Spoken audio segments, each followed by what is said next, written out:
네, 우리 계속 마가복음 강하고 있습니다. 제자도를 말하고 있는 마가복음의 오늘 본문의 내용은 풍랑을 잠잠케 하신 사건을 다루도록 하겠습니다. 일단 우리가 마가복음 4장 전체가 하나님 나라의 비유의 이야기로 가득 채워진 것들을 우리가 다시 한번 기억하면 좋겠습니다. 그래서 5가지의 비유 이야기가 하나님 나라에 설명하고 있었죠. 씨뿌린 자의 비유부터 해서 겨자씨 비유까지. 이 비유가 말하고 있는 하나님 나라에 가야 되는 진리들, 이런 부분들을 우리가 마음에 새기고 또 삶에 마주하는 현실에 적용해 가야 되겠습니다. 특별히 알지 못하게 자라는 씨의 비유와 우리가 겨자씨 비유를 살펴봤었는데, 알지 못하게 자라는 씨의 비유 초점은 농부가 전혀 그 어떤 기여도 할 수 없는 상황들이 강조되었죠.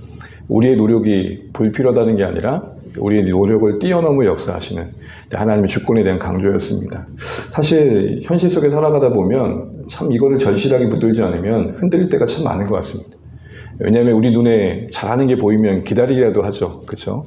뭐 변화라는 게 가시적이라도 확인되어진다면 버티기로 하겠는데, 늘 어제와 다르지 않는 오늘이라는 측면에서 잘하고 있는 건 맞는지, 그게 우리 자신에게 대해서도 생각될 때가 참 많죠. 그러나 하나님 나라의 원리는 뭐냐? 소리 없이 묵묵히 하나님의 주권 아래서 잘하고 있다. 이런 것들 우리가 잊지 않아야겠습니다. 겨자씨 비유는 뭐였습니까? 그 작은 씨앗이 놀라운 반전을 일으킨다는 거죠. 그래서 그늘을 만드는 그런 우리의 이야기를 봤습니다. 근데 사실 겨자씨 비유의 중요한 초점은 작은 게 커졌다가 아니라 그 작은 씨앗이 큰 나무가 되어서 그늘을 만들었다는, 그늘이 초점입니다. 그래서 대단한 결과를 만들었을 때 겨자씨 비유가 이야기되는 게 아니라 그 성장의 결과로 쉬는 자들이 생겼다. 안식을 누리는 자들이 생겼다. 이거 우리가 다시 한번 기억해야겠습니다. 이 이야기 뒤에 이어지는 오늘 사건을 보게 되면 건너편으로 건너가자고 제자들을 데려가시는 예수님의 모습이 나옵니다. 35절, 36절 우리 같이 한번 읽어보겠습니다. 그날 젊을 때에 제자들에게 이르시되 우리가 저편으로 건너가자 하시니 그들이 무리를 떠나 예수를 배에 계신 그대로 모시고 가매 다른 배들도 함께 하더니, 시점이 언제입니까? 그날 저물 때입니다. 그날 저물 때라는 것은 여러분도 딱 보시면 알겠지만 바로 4장 내내 예수님이 하루 종일 사람들에게, 무리들에게, 또 제자들에게 말씀을 가르치셨는 이야기와 연결됩니다. 그러니까 마가복음은 지금 새로운 단락을 이야기하면서 전의 이야기와 묶어내고 있죠. 이거는 지금 예수님이 하루 종일 수고한 뒤에 이어진 이야기다라는 것을 보여주고 있습니다. 어느 정도였습니까? 뒤에 보시게 되면 풍랑 중에도 주무시죠. 웬만하면 깨야 되는데 그 정도에도 깨지 않는다는 건 얼마나 피곤해서 그러겠습니까? 우리 보통 진짜 깊게 잠드는 사람들 보면 이런 말 하잖아요. 들쳐매도 모를 정도로 잔다고. 여러분은 설잠을 주무십니까? 깊은 잠을 주무십니까? 네, 깊은 잠을. 누가 땜에 가도 잘 모르실 정도로 주무십니까? 자고 일어났더니 다른 데 일어난 적 혹시 있으십니까, 여러분? 어쨌든 예수님이 그만큼 피곤하셨다는 거죠. 근데 중요한 거는 쉬시지 않고 내일로 미루돼도 되는 저편으로 건너가자고 하십니다. 그때 그 상황만에 어떤 다급한 우선순위가 있으셨던 거죠. 근데 그 저편이 어디였냐면 다음에도 보겠지만 5장 1절에 거라사 지방 군대 귀신 들린 사람이 있는 곳이었습니다. 이게 여러분 무서운 게요. 지금 이 시간이 거의 해질 무렵이니까 밤이잖아요. 건너편이면 거라사인데 보통 10배 12km입니다. 당시 배의 속도로만 봐도 한 3, 4시간 걸립니다. 그러면 해질 무렵이면 보통 6시에 출발했다 해도 몇 시예요? 9시, 10시 거 아닙니까? 근데 거기에 귀신 들린 사람을 만난 거예요.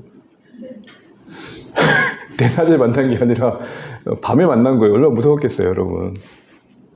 왜 그렇게 하셨을지 모르겠지만 어쨌든 그만큼 군대 귀신 들린 사람의 피로가 다급했던 거죠. 지금 그 당장 피로가 있는 사람에게 건너가자고 하신 겁니다. 우리가 좀 잠시 생각해 될 게, 예수님의 그 사역이 그러고 삶이 그렇지만 항상 그 삶의 주도권은 그 자신에게 있지 않고 하나님께 있었던 것을 기억합니다. 그 우리에게 보여주신 거죠. 특별히 저물 때라는 것은 시간적인 개념도 있겠지만 우리의 여러 상황들과 맞물릴 수 있을 것 같습니다. 하루에 모든 수고를 다한 뒤에 사실 그 다음 것을 생각하기가 쉽지 않죠. 또는 우리의 감정이 저녁 같을 때가 있잖아요. 그리고 우리의 어떤 상황이 지칠 때가 있습니다. 모든 걸 끝내고 난다면 다들 씻고 싶은 마음이 큽니다. 그런데 예수님은 그 다음 걸음을 생각하십니다. 성경에 기록되어 있지 않지만 마가복음 1장에 비춰본다면 그 수고를 하고도 새벽 미명에 하나님 앞에 머무셨던 시간을 가지셨던 주님이시라면 적어도 이 저물때에 분명 그 다음 걸음을 묵상하셨을 겁니다. 우리의 삶에 그 다음 여정을 인도함 받기 위한 엎드림이 있는지를 이 말씀에서 다시 한번 생각해 보게 됩니다. 여러분은 어떠신가요? 저 포함해서 우리 모두가 하루의 수고를 다 마친 뒤에 참 감사로 우리 하루를 돌아보시겠지만 그 다음 펼쳐질 여정들을 두고 하나님 인도하심을 구함이 있는지를 돌아보면 좋겠습니다. 특별히 더 나아가서 특별히 오늘 예수님의 모습을 보게 되면 때로는 필요를 위해서 필요를 감수하는 걸 보게 됩니다. 그 타이밍에 맞춰서 하나님의 우선순위의 요구에 따라서 쉬지 않고 더 수고하시는 모습을 보이는 거죠. 우리가 매번 이럴 수는 없을 겁니다. 매번 과도한 헌신으로 살아갈 수는 없을 겁니다. 근데 때로는 어떤 필요에 의해서 하나님의 우선순위와 또 하나님 원하시는 타이밍에 내가 아직은 조금 녹초와 같은 힘든 상황이어도 한 걸음 더 내디딜 필요가 있을 때가 있을까요, 없을까요? 분명히 있을 겁니다. 만약에요, 이건 진짜 만약입니다. 이 시간 끝나고 갑자기 여기서 보는 수십 명의 사람이 몰려왔습니다. 그럼 전 다시 이 말씀을 나눠야 될까, 안 나눠야 될까? 그런 일이 없으니까 전혀 대답도 병이 성의가 없으시네요. 무슨 말씀 드린지 아시겠죠? 생각지도 않았던 상황들이 펼쳐지는데 그게 너무 중요한 우선순위를 가질 때 때로는 우리가 우리 자신을 더 들여줘야 될 때가 있더라는 겁니다. 여러분의 삶에도 하나님이 분명히 어떤 타이밍에 여러분에게 어떤 하나님 우선순위를 보여주실 때 필요한 상황에서 때로는 필요를 위해 필요를 감수할 수 있는 헌신도 우리 삶에 있으면 좋겠다 싶은 생각을 해보게 됩니다. 그리고 나서 큰 강풍이 일어나는 것을 경험하게 됩니다. 우리 30절 읽어보겠습니다. 시작. 큰 강풍이 일어나며 물결이 가득하게 되었더라. 아멘. 큰 강풍은 큰 돌풍을 말합니다. 이전에 경험할 수 없던 규모의 강풍인 거죠. 여러분 상식적으로 잘 알고 계실 텐데 제자들의 일부는 어부 출신입니다. 한마디로 갈릴리 바다는 잔뼈가 굵은 사람입니다. 전문용어로 베테랑 그러잖아요. 베테랑. 여러분 이 평소 풍랑에 그들은 익숙했을 겁니다. 그런데 그들의 경험으로도 감당할 수 없을 정도예요. 그래서 38절 32절을 뭐라 그러냐면 우리가 죽게 됐습니다. 예수님 깨우면 그러잖아요. 지금 우리가 죽을 만큼 위험한 상황인데 이렇게 편히 주무시면 안 되지 않습니까? 이렇게 따지지 않습니까? 아시는 것처럼 갈릴리 바다는 그 지형의 특성상 돌풍이 자주 발생합니다. 그 지형의 특성이라 함은 보통 우리가 땅에 위치가 있으면 그 땅의 평균 위치보다 훨씬 더 낮아요. 그러면 주변의 산들과의 격차가 더 크겠죠. 기압차가 더 클 겁니다. 호수에서는 따뜻한 공기가 올라오고 하늘에서는 차가운 공기가 내려오니 아무래도 기압차가 발생해서 돌풍이 종종 불겠죠. 그래서 낮에 같은 경우에 평안할 때, 뭔가 좀 평안할 때에는 이 정도로 이렇게 잔잔합니다. 잔잔한 갈릴리 바다입니다. 그런데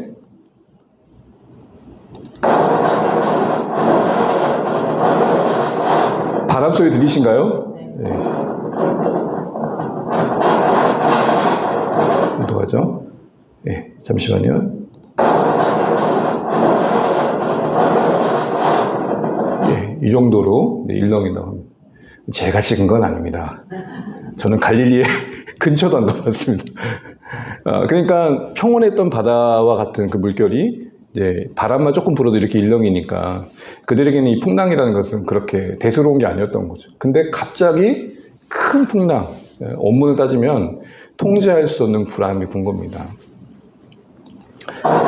예. 그래서 보통은 저물 때의 출항은 삼가하는 게 상식적인 선택이라고 합니다. 그런데 생각할 것은 지금 이 여정을 누가 가자고 했습니까? 예수님이 가자고 해요. 그 배에 누가 타고 계십니까? 예수님이 타고 계셔요. 그런데도 불구하고 풍랑에서 비껴가지 않습니다.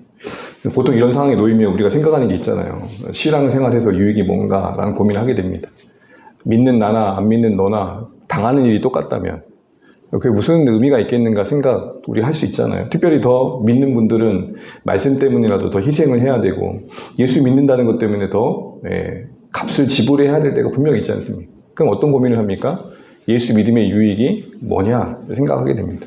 그런데 우리 잠시 주목할 건 뭐냐면 이 짧은 본문 안에서도 36절에 보기를 앞서 보면 예수님만 간 게 아니라 예수님을 뒤쫓았던 무리 중에 한 분은 일부는 또 다른 배를 타고 갔습니다. 그런데 성경에 오늘 주분 그 풍랑이는 상황에서의 이야기되고 있는 내용은 예수님을 모신 배에 대해서만 이야기하고 있다는 거죠. 이런 구조가 뭘 얘기할까요? 그러니까 예수님 탄 배만 있었던 게 아니라 여러 배가 있었지만 예수님 타신 배에만 성경은 오늘 시선이 가 있다는 거죠. 여기서 우리 뭘 보게 될까요? 고난이 비껴가는 건 아니지만 고난 중 주의 백성을 향해 시선을 쏟으시는 하나님의 관심을 여기도 보게 되는 겁니다. 신앙이 있고 없고의 차이가 뭐냐? 어려움이 있고 없고의 차이 이전에 어려운 중에도 주권적인 하나님의 돌보심 속에 그 대상이 되고 있다는 사실입니다. 하나님이 모두를 사랑하십니다. 모두에게 비를 내리시고 모두에게 빛을 비추십니다. 그런데 선택받은 주의 백성들에게 더 특별한 사랑으로 지켜보시고 돌보신다는 게 성경에 또 일관된 내용입니다. 그런 측면에서 본다면 우리 모든 상황을 보고 계시고 적시에 적재에 필요한 도움으로 함께 하시는 그 하나님의 돌보심을 고난 중에도 바라볼 수 있는 것, 그게 신앙의 유익이다라는 것이죠. 고난 중에 홀로 있지 않고 홀로 고군분투하지 않고 동행하시는 하나님과 함께 걸을 줄 아는 것, 그래서 힘을 낼 수 있는 것, 그래서 견딜 수 있다. 그게 신앙의 유익이다라고 말씀드릴 수 있는 것입니다. 이런 이해 속에서 본다면 큰 강풍은 섭리적 강풍입니다. 왜냐하면 풍랑이는 그 어떤 바다 한복판에 예수님 다신 배도 예외되지 않은 그 현실은 예수님의 어떤 전능성의 무력함, 아무것도 할 수 없는 어떤 무력함이 아니라 그 안에는 더 큰 뜻이 있다는 것이죠. 보통 여러분 섭리란 말 많이 들어보시죠. 섭리의 가장 중요한 요소는 뭐냐면 하나님이 주관하신다는 것도 있지만 가장 중요한 요소는 뜻과 목적이 있다는, 그 안에 그 일을 통해 이루시고자 하는, 드러내고자 하는 것이 있다는 것이죠. 그러기에 제자들이 경험한 큰 강풍은 하나님의 계획, 뜻, 목적 가운데 허락하신 어려움으로 이해될 수 있는 겁니다. 그렇기 때문에 믿음이 있다고 해서 고난이 피해가는 건 아니지만 하나님께서 모든 상황을 지켜보고 계시고 그 안에 뜻과 목적을 가지고 우리를 인도해 가신다는 것을 우리가 신뢰하고 안심할 수 있어야겠다. 이런 게 믿음의 우리의 고백이 되는 것이죠. 그럼 오늘 본문에서 드러내고 싶어하는 하나님 뜻이 뭘까요? 오늘 41절에 아주 중요한 단서가 하나 나오는데 괜찮으시면 읽어보겠습니다. 시작. 그들이 심히 두려워하여 서로 말하되 그가 누구이기에 바람과 바다도 순종하는가 하였더라. 우리 빨간색만 다시 한번 읽어볼까요? 그가 누구이기에. 이거 참 중요한 바로 인식의 변화가 그들 안에 일어난 것을 보게 됩니다. 한마디로 이 풍랑의 고난을 지나면서 그들 앞에는 예수님에 대한 어떤 인식의 전환이 일어났다는 겁니다. 그렇게 볼 수 있는 이유는 38절만 해도 선생님 주무십니까? 라고 깨웠습니다. 그런데 예수님이 깨어나가지고 잠잠하라 라는 말씀에 파도와 바다가 고요해집니다. 그거 보고 나서 뭐라고 말하냐면 누구이기에 라고 하고 있거든요. 특별히 38절 이하의 예수님은 그들을 향해서 하신 말씀이 너희는 이렇게 무서워하느냐 그런 상황을 얘기하실 때 그것은 주어진 어떤 풍랑이 있는 현실에 대한 공포감을 얘기한다면 그 뒤에 예수님을 향해 그들이 두려워했다는 것은 경외심을 말합니다. 다른 성격인 거죠. 벌벌 떨었던 것과 자기 앞에 있는 예수님을 보면서 그 예수님을 크게 여기는 건 다른 거겠죠. 그러니까 단순히 예수님을 선생님 정도로 고백했다가 도대체 우리 앞에 있는 이분은 도대체 누구이기에 바다를 잠잠케 하는가라는 하나님을 향한 시선을 바라보듯 경외감을 가지고 바라봤다는 겁니다. 그게 이제 그가 누구이기에 라는 고백입니다. 이렇게 볼 수 있는 이유는 당시 유대인들의 세계관 속에서는 이 정도의 바다를 잠잠케 하실 분은 오직 하나님밖에 없군. 우리 시편 65편 6절 7절 같이 한번 읽어보겠습니다. 주는 주의 힘으로 산을 세우시며 권능으로 띠를 띠시며 바다의 설렘과 물결의 흔들림과 만민의 소유까지 진정하시나이다. 아멘. 이 시인의 고백을 보는 것처럼 오직 일렁이는 물결을 그리고 그 바다의 설렘을 고요하게 하신 분이 누굽니까? 바로 주님이시죠. 하나님이십니다. 이런 신앙의 고백 속에 세계관 속에 있던 그들에게 자기 앞에 우리와 다르지 않은 인간처럼 보였던 예수님의 말 한마디에 어느새 언제 그러냐는 듯이 바다가 조용해진 걸 봤을 때 얼마나 경이로웠겠냐는 거죠. 이런 의미에서 이들의 믿음의 영역에서 자라남은 이렇게도 설명할 수 있습니다. 두려워했던 게 바뀐 것. 방금 전까지는 일렁이는 파도와 바다가 두려웠다면 지금은 자신들 앞에 있는 예수님이 두려움의 대상이 되고 있는 거죠. 우리가 세상을 두려워하다가 하나님을 두려워하는 게 믿음이 자라는 거라는 거죠. 세상의 권세자가 나를 해할 것 같처럼 벌벌 떨지만 당신의 손에 내 운명이 달려있지 않습니다. 라고 고백하는 게 믿음이 자라는 거예요. 우리가 믿음이 자란다는 게 막연하지 않고 내가 두려워하는 게 뭐인가가 달라지는 거예요. 그러니까 나의 믿음의 자람을 뭘로 점검하셔야 된다면 나는 무엇을 지금 진짜 두려워하고 있는가? 이게 가장 중요한 질문인 거죠. 중간에 오터입니다. 두려워하는데 오가 빠졌네요.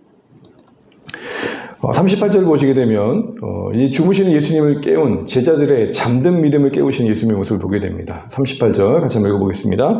예수님께서는 고물에서 베개를 베고 주무시더니 제자들이 깨움에 이르되 선생님이여 우리가 죽게 된 것을 돌보지 아니하시니까 하니. 큰 풍랑 중에 제자들이 깨워야 일어나신 만큼 깊이 잠든 예수님을 다시 한번 묵상하면 좋겠습니다. 여기서 깨움이라는 표현은 사실 믿음은 아니겠죠. 적어도 마지막 히든카드라는 마음을 깨우지는 않았을 겁니다. 이런 건 아니었다는 거죠. 상황이 급박한 상황에서 우리 예수님만 일어나신다면 잠잠해질 거야. 이런 믿음으로 깨운 것 같습니까, 여러분? 마치 예수님을 히어로로 여기면서 당신만 일어난다면 이 모든 상황은 평정될 겁니다. 이런 마음으로 깨웠을까요? 전혀 거기에 그런 어떤 힌트도 없죠. 어떤 걸로 깨웠을까요? 지금 네가 잠이 오냐? 뭐 이런 거잖아요. 우리 보통 나 힘든데 옆에서 되게 깊이 잠든 사람 보면 어떻게 하세요, 여러분? 좋겠다, 잠아가지고 잠이 오니 뭐 이렇게 막 되게 속상한 마음에 그렇게 얘기를 하시잖아요, 종종. 문맥상 그러니까 이런 의미죠. 깨운다라는 게 예수님 저를 도와주세요 이런 게 아니고 멱살을 잡듯 흔들어 깨우는 그런 급박한 상황에 어쩔 수 없는 대응을 하고 있는 거죠. 예의조차 차릴 수 없는 그런 상황인 겁니다. 정말 얼마나 예수님 피곤하신지 우리가 알게 됩니다. 고단한 하루 일과에도 불구하고 피로도 느끼지 않으신 분이 전혀 아니라 육체의 한계를 느끼시는 거죠. 특별히 여러분 다른 복음서에 없는 재미있는 표현인데 뭘 베고 주무셨대요? 예?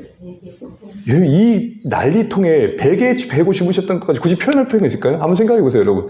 예수님 그냥 주무셨다고 하면 되는데 뭘 베고 주무셨다고요? 여러분 뭔가 고요함이 느끼지 않으세요? 베개 펴고 이불 깔고 보통 여러분 그 잠자리가 갖춰진 자리가 아니고 이렇게 진짜 막 선착장에서 이렇게 통통배 같은 거 타면 보통 어떻게 주무세요? 막 이러고 주무시잖아요. 근데 뭘 펴고 주무셨다고 지금? 예수님은 아마 침낭을 갖고 다니신 것 같아요. 그 우리 에어백 같은 거 있잖아요. 후 불어가지고 바로 목베개 같은 거 빼시지 않았나 싶어요. 이거 뭘 강조하는 걸까요, 마가가 지금? 그 난리통에는 어울리지 않는 고요함, 평안함. 더불어 예수님이 그만큼 참 인간적인 모습을 가지고 성경에는 이제 표현되고 있는 것이죠. 늘 강조드리는 거지만 여러분 우리는 예수님의 이 인성에 대한 많은 묵상들을 하실 필요가 있습니다. 찬양했던 것처럼 주님 때로는 울기도 하셨는데 저는 개인적으로 그렇습니다. 많이 좀 마음이 힘들 때마다 이 찬양 많이 흥얼거립니다. 주님도 때로는 울기도 하셨네. 우리의 눈물을 아시는, 우리의 속상함을 아시는, 우리의 힘겨움을 아시는 분. 그 주님의 눈물과 내 눈물이 만날 때 희한하게 신자들 안에는 위로가 있습니다. 예수님은 결국 하나님으로서 저 멀리 우리를 방관하며 지켜보시는 분이 아니라 주관하신 분이라는 것과 우리 인생의 행로의 고난을 이해하신다는 거죠. 그래서 히브리서 2장 17절은 암송하시면 좋겠습니다. 같이 한번 읽어볼까요? 그가 시험을 받아 여기 고난을 당하셨은즉 시험 받은 자들 능히 도우시느니라. 다시요, 시작. 그가 시험을 받아 고난을 당하셨은즉 시험 받는 자들을 능히 도우실 수 있느니라. 아멘.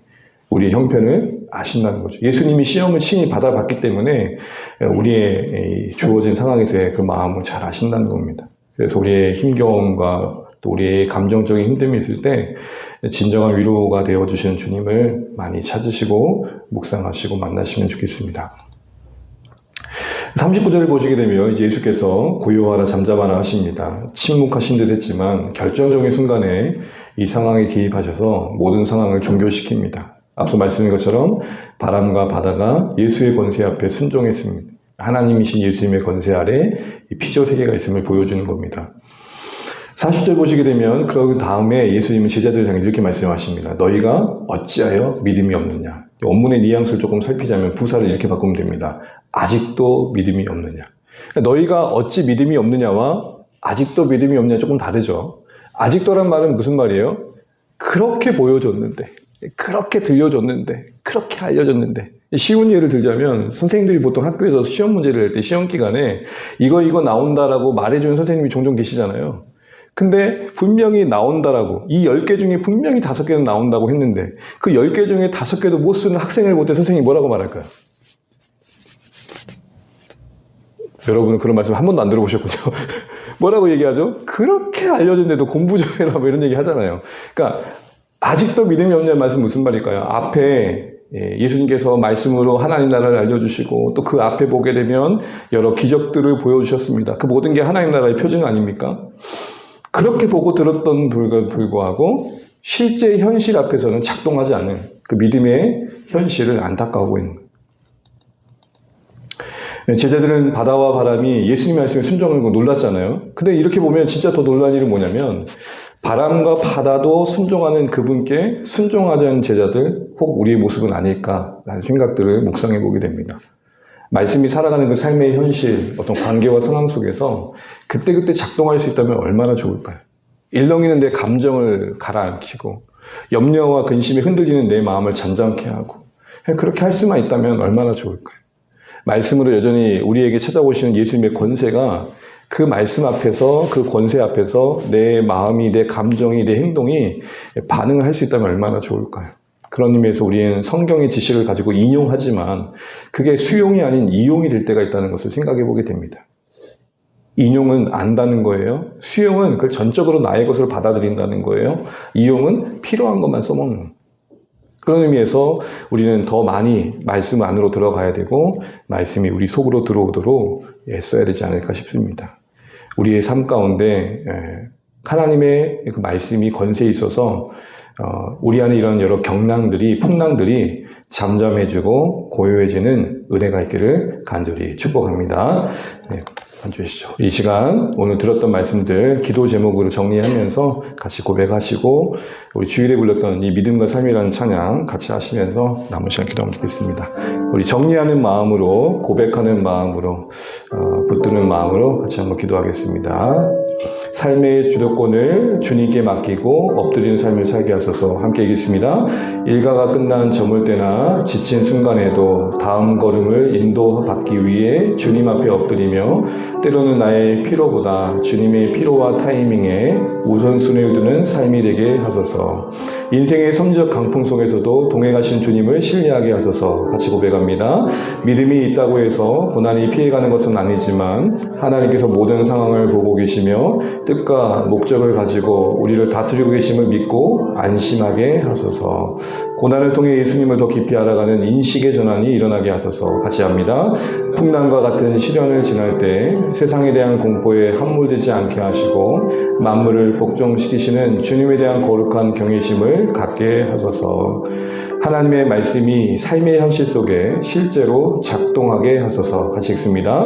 성경을 단순히 지식으로만 이용하는 것이 아니라 내 삶에 전적으로 수용하게 하시고 주님의 말씀으로 인해 내 안의 미움, 욕망, 두려움의 풍랑이 잠잠해지는 순종의 역사를 경험하게 하소서. 아멘. 우리 이와 같은 고백을 찬양의 고백으로 올려드리면서 하나님의 또 은혜를 더 구하시는 기도의 시간 되시면 좋겠습니다.